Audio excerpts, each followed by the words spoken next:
Graça e paz, irmãos. Reverendo Carlos Lima, Igreja Presbiteriana de Fontinha, uma igreja que ama você. Nós queremos saudar a todos quantos podem nos acompanhar por este vídeo e desde já clamamos a Deus que esta gravação, quando chegar a você, ela possa ser um instrumento de Deus, para a glória de Deus, para dar você tranquilidade, para dar você moderação, para ajudar você também a enfrentar os problemas que você passa na sua vida. Querido, nós queremos ler a palavra de Deus num só versículo, no Salmo de número 37, verso 5, que nos chama a entrega o teu caminho ao Senhor, confia nele e o mais ele fará. Que nós possamos confiar no Senhor, que nós possamos, a partir dessa entrega, receber as bênçãos advindas desse contato maravilhoso com o nosso Deus.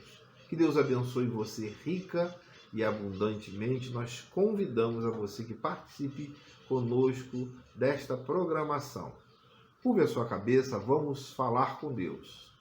Querido, amado Deus, louvamos, bendizemos o teu nome e pedimos orientação, Senhor, para esta programação que nós vamos agora participar, compartilhar com os nossos irmãos. Que ela seja uma bênção para edificação, para acalmar o nosso coração e para nos impulsionar a fazer a tua vontade. Que assim seja. Oramos em nome do Senhor Jesus, na força e consolação do Espírito Santo. Amém. Vamos agora louvar ao Senhor, ouvindo e participando de uma música que louva e engrandece o nome do Senhor. Amém.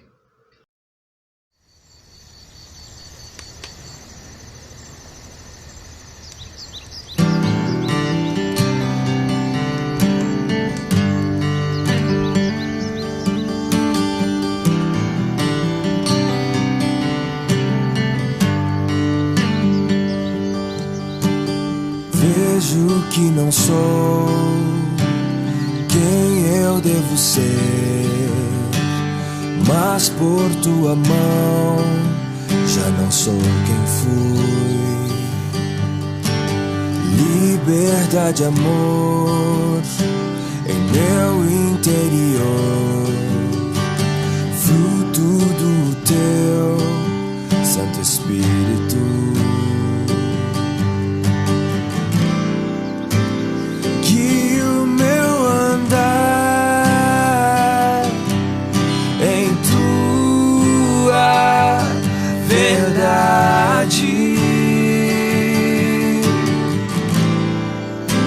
A expressão do Filho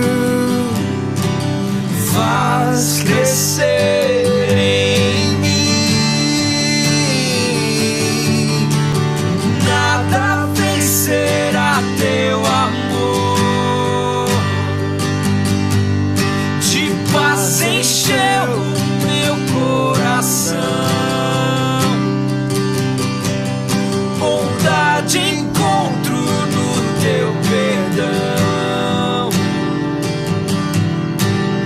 Novo sou, pois tua luz traz direção.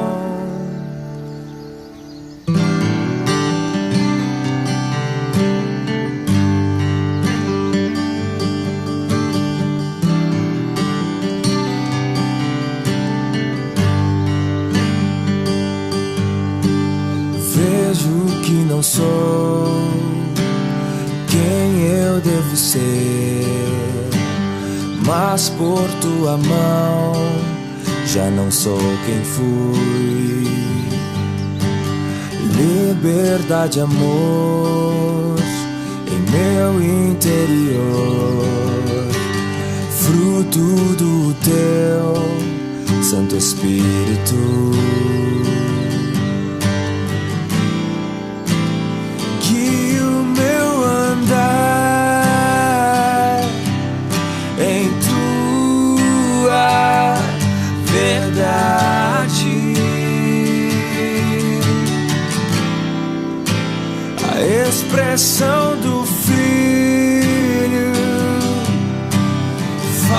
faz crescer em mim.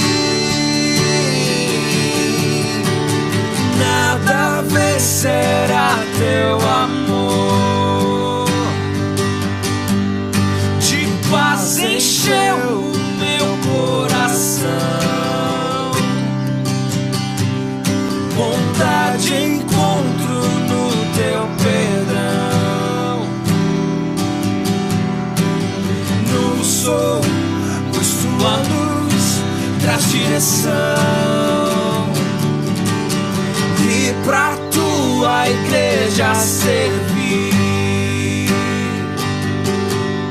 ver tua face no meu irmão, contemplar tua obra em nós, até o fim permanecer em teu amor.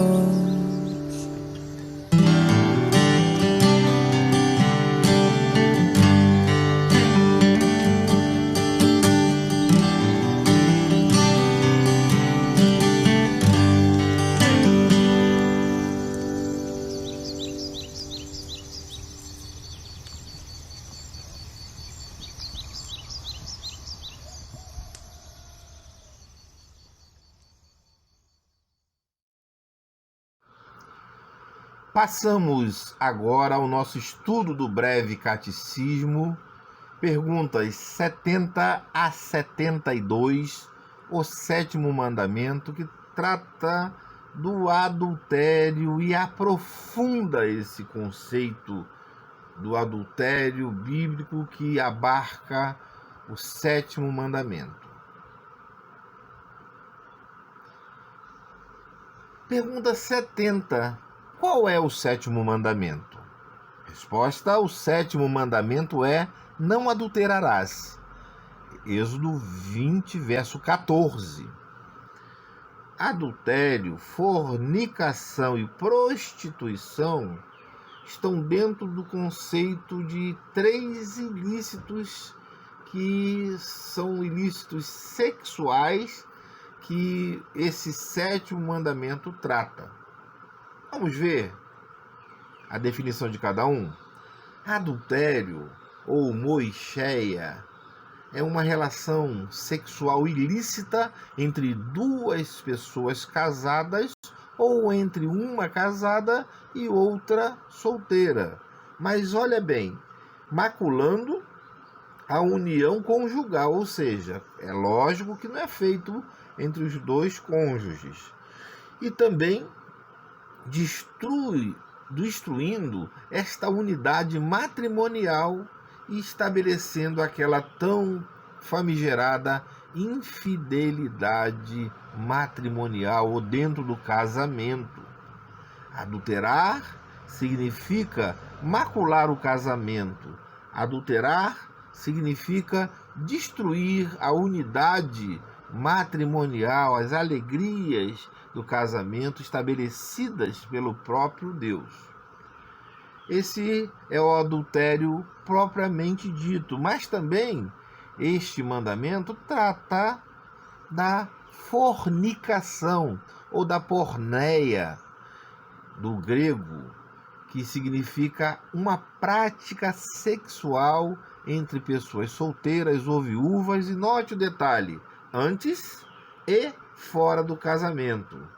Se o conceito anterior nos mostra uma destruição das relações dentro do casamento, do adultério, aqui na fornicação é uma relação entre pessoas que ainda não estão casadas, mas também é um ato ilícito.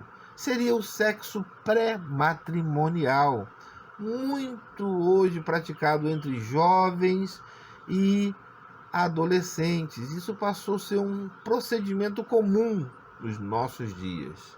Mas, irmãos, cabe à igreja instruir tanto a jovens, mas também a adultos, sobre a prostituição, da fornicação, da porneia, que desagrada a Deus, que quebra também o 7º mandamento.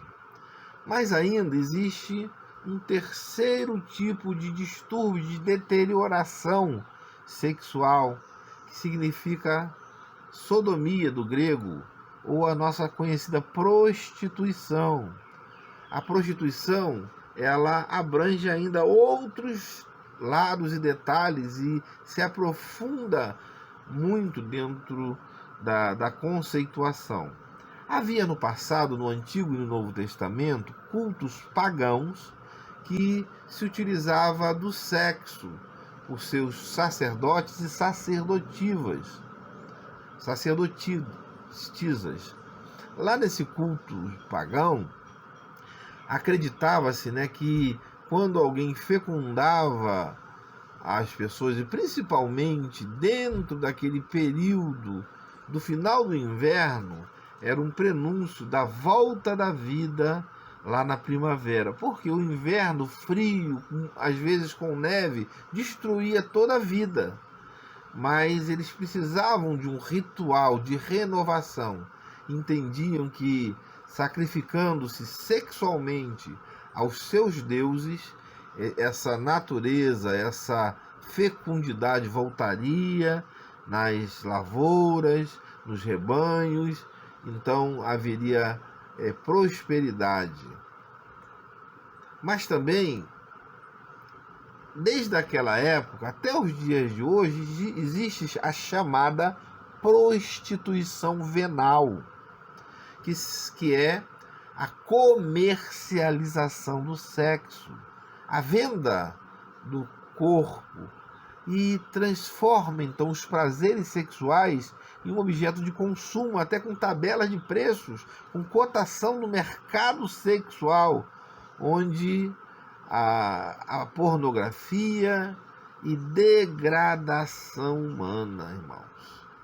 Nós precisamos, então, orientar a todos quanto a essa prática, porque ela também destrói não só o futuro casamento, mas destrói a família, a sociedade de maneira geral. Fizemos as definições, agora perguntamos quais são as exigências, o que exige o 7º mandamento, pergunta 71. Ele exige preservação de nossa própria castidade, do nosso próximo, do nosso coração, nas palavras e na conduta. Ora, irmãos, primeiro é nossa própria preservação. Somos de Deus, temos que estar puro, mas também do nosso próximo. Ele também tem que estar puro e apresentável a Deus. Isso é obrigação nossa. Mas também o nosso coração, as nossas palavras, a nossa conduta, tudo isso deve estar preservado para Deus, porque somos novas criaturas, mentes e corações renovados. Essas são as exigências.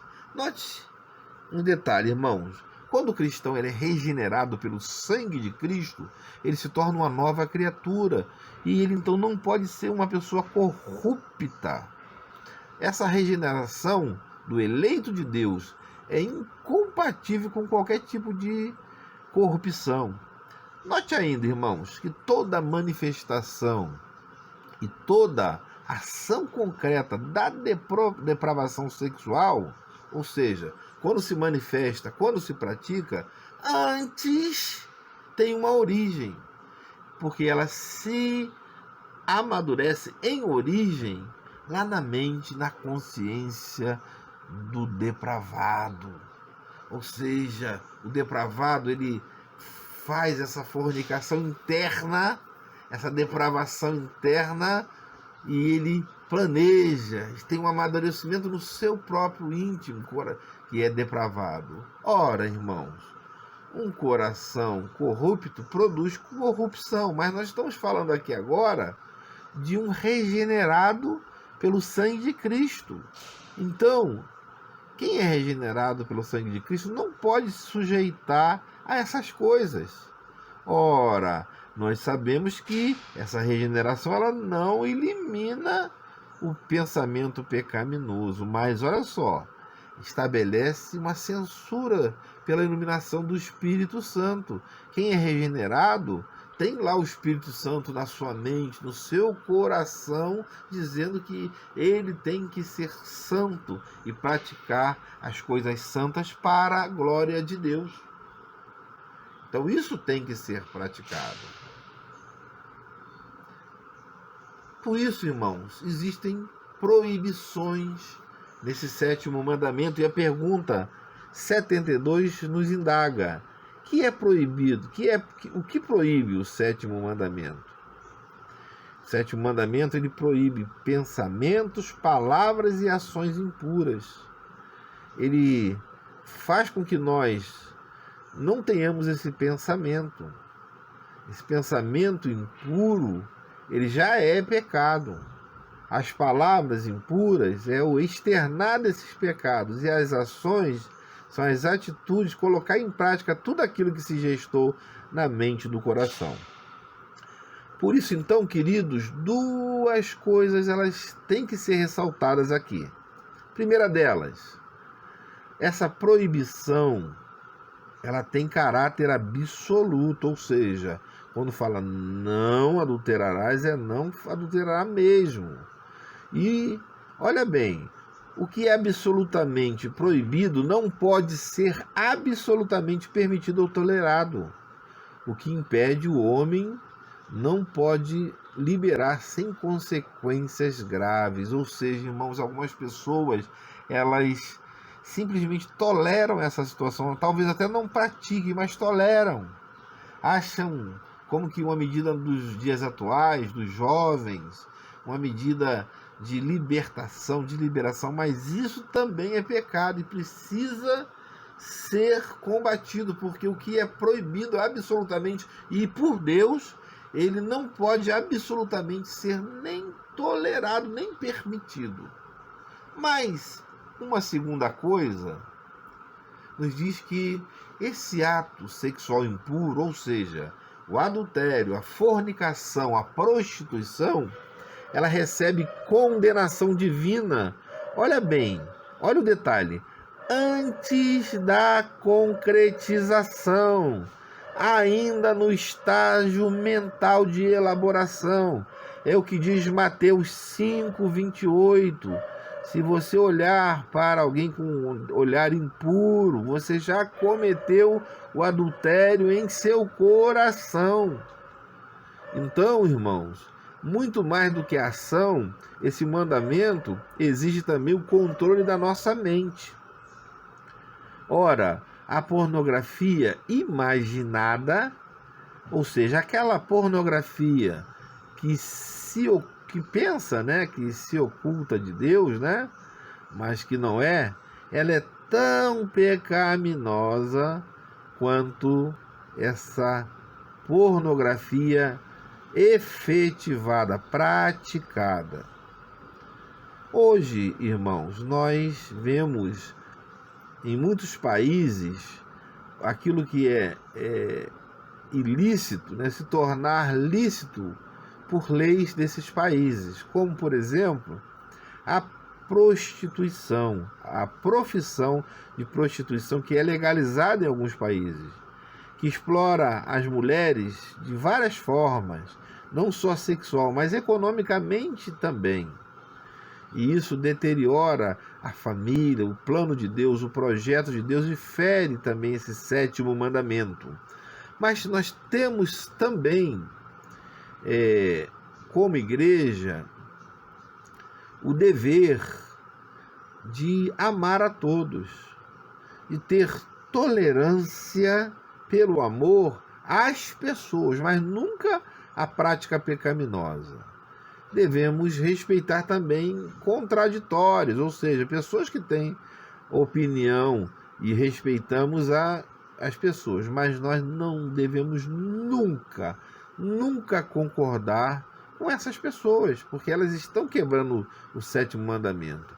E nunca também assimilar essas próprias práticas que desagradam a Deus. Nunca elas devem fazer parte da nossa vida e cair na nossa vida como uma coisa normal, porque não é normal. destruir os planos e vontades de Deus. Tá bom, irmãos? Vamos então passar para as nossas perguntas. Pergunta 1. Quais são as proibições encontradas no 7º mandamento? Nós já vimos isso nesse estudo. Pergunta 2. Em relação ao 7º mandamento, defina os termos moicheia, porneia e sodomia. Também vimos neste estudo. Então você vai escrever no papelzinho aí. Futuramente nós vamos corrigir essas perguntas. Tá bom, meu irmão? Fique na paz e estaremos então passando para a nossa reunião de oração. Fique ainda conosco, vamos orar por todos. Amém. Depois desse estudo maravilhoso, irmãos, nós queremos passar agora para aquele momento de oração, de súplica por nossa igreja, pelos necessitados, pelos enfermos. Gostaria neste momento de lembrar daqueles que são vítimas do coronavírus. Lembrar também daqueles que passam por problemas pessoais, passam por problemas na área do matrimônio, pela nossa igreja, a Igreja Presbiteriana do Brasil, seus missionários, seus pastores, presbíteros, sínodos, presbitérios, autarquias, pelo seminário presbiteriano. Clamar também por todos aqueles que nos pedem, nos fazem aqueles pedidos encarecidos, e às vezes nós queremos particularizar o nosso pedido, mas saiba, irmão, que o Senhor, Ele sabe e entende das nossas dores, da nossa causa, e Ele certamente acolhe aquilo que é necessário para a nossa caminhada em face aos nossos pedidos. Então nós queremos orar pela Igreja da Fontinha, pelos seus membros, pelas sociedades internas. Junte comigo nesta oração, e até você que ainda não faz parte dessa membresia, você olhe para dentro de você mesmo, exponha diante de Deus as suas necessidades, e nós vamos então buscar a presença do Senhor. Oremos então. Querido Deus e amado Pai, louvamos, bendizemos o Teu nome, Pai. Primeiramente, Senhor Deus, para expor as nossas necessidades, Pai. Necessidades, Senhor Deus, do Teu povo, Pai. Pessoas que clamam, que oram, que buscam, Pai, em diversas áreas. E nós clamamos por aqueles que estão enfermos, por aqueles que têm problema no casamento, por aqueles que têm problemas pessoais, por aqueles que têm problemas financeiros, não conseguem emprego, Senhor Deus, por aqueles que ainda lutam com as enfermidades do coronavírus, as medidas, Senhor Deus, decorrentes a essa pandemia ainda estão sendo tomadas na nossa vida, Pai, mas nós clamamos, Senhor, que esta pandemia cesse, Senhor Deus, que tenhamos instrumentos para colocar em prática, para que possamos, na nossa saúde, Senhor Deus, sermos resguardados pelo Senhor. Seja, Senhor Deus, com a Igreja Presbiteriana Nacional, todas as suas entidades, presbitérios, sínodos, seja com o presbitério de Bento Ribeiro, a nossa Igreja da Fontinha, a nossa causa na justiça, as nossas sociedades internas, os nossos membros, Pai.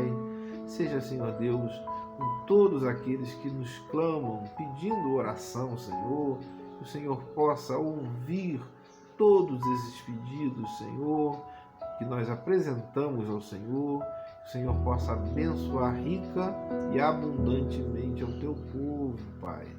Seja agora, Senhor Deus, especialmente com aquele que está orando, que está particularizando a sua necessidade, que esse possa também, Senhor, ser ouvido pelo Senhor. possa, Senhor Deus, receber as bênçãos inerentes à sua vida, Pai, possa caminhar conforme a sua vontade. Seja, Senhor Deus, com o teu povo, seja, Senhor Deus, com a tua igreja, seja com esse momento de oração, Pai. Dá cura, Pai. Dá, Senhor Deus, poder. Anima, levanta, resguarda o teu povo. Nós assim clamamos em nome do Senhor Jesus, na força do Espírito Santo. Amém. Amém, querido irmão, querida irmã. Receba agora a bênção do Senhor.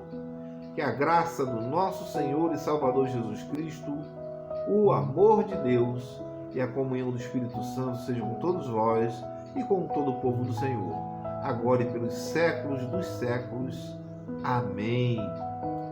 Querido, boa semana. Nós sabemos que vamos entrar agora no período de carnaval. Se resguarde nesse período. Leia a palavra de Deus. Ore. Busque o culto devocional dentro da sua casa.